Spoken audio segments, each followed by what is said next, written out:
I'm Peter Block here in Washington, D.C. at TCT 2014, here for On the Scene.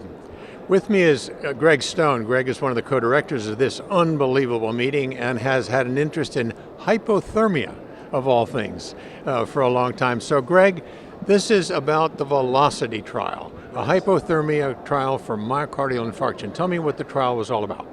Well, as you know, Peter, we've been struggling to try to reduce infarct size once we get the infarct artery open after primary angioplasty and STEMI.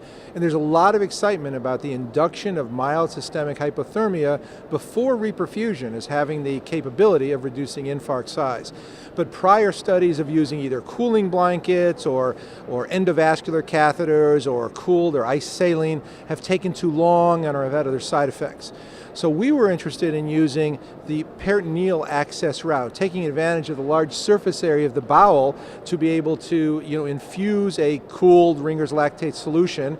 About 25% of the cardiac blood flow goes to the bowel, and that should be able to rapidly cool patients in the setting of an acute myocardial infarction. So a pretty outrageous concept. Certainly a sort of simple but outrageous way of getting there, but I guess it gets you hypothermic. So what are the results of the trial? Well, it's not that outrageous. I mean, peritoneal access has been used for decades for peritoneal dialysis and for trauma diagnosis and cancer therapeutics. So we did a randomized trial in 54 patients, randomized 1-to-1 to either peritoneal hypothermia with a system called the Velomedics automated peritoneal lavage system, which controls how fast the patient cools, and it keeps them cool for 3 hours after the procedure, and then it slowly actively rewarms for 3 hours.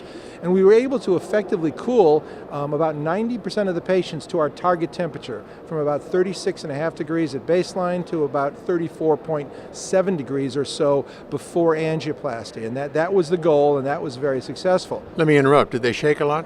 No, because we actually prophylaxed them with buspirone and meperidine and actually a surface warming blanket. So that really wasn't a major issue. It did take about 15 minutes, so the door to balloon time was increased about 15 minutes, but that's not bad. That's a modest increase, and they were still kept at about 60 minutes. So what we found were two major findings. When we looked at the safety endpoint, which was really the major part of the study, we did find that there was a higher rate of adverse safety events in the hypothermia arm compared to control. In fact, there were no events in the relatively small control arm, but there was about a 20% rate of adverse events in the hypothermia arm, and that was actually driven by 3 stent thrombosis episodes. Now, there's been an interesting past literature about whether hypothermia increases stent thrombosis, and none of the other STEMI trials that have been prospective ever even reported on the endpoint. So we were the first ones to look at it, and so it actually wasn't a significant difference, but it's 3 events versus 0, and it drove an increased MACE rate. In addition, the next major endpoint was the infarct size, which was measured by cardiac MRI at a median time of 4 days, and we were somewhat disappointed to see that there was not a reduction in infarct size. Although it's a small trial, it wasn't powered. It was a mix of anterior and non-anterior infarcts. The anterior infarcts had a non-significant trend towards a reduction in infarct size, so I would take that with a little bit of a grain of salt. So, Greg, I guess the question to you is, you've had an interest in this for a long time. Sooner or later, we have to say hypothermia works or doesn't work. Do we need a big trial? This obviously is not enough patients. Right. What's your thought? Well, we do need a big trial. I think we've raised some safety concerns about the stent thrombosis issue.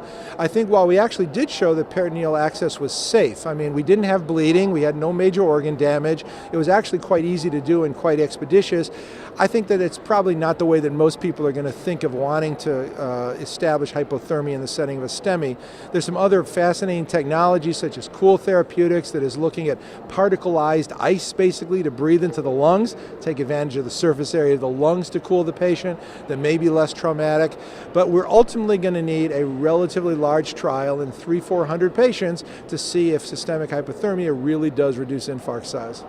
So, to wrap up very quickly, there you have it. No major answers from Velocity, but some questions, if nothing else, and maybe some downsides. So, hypothermia is still out there.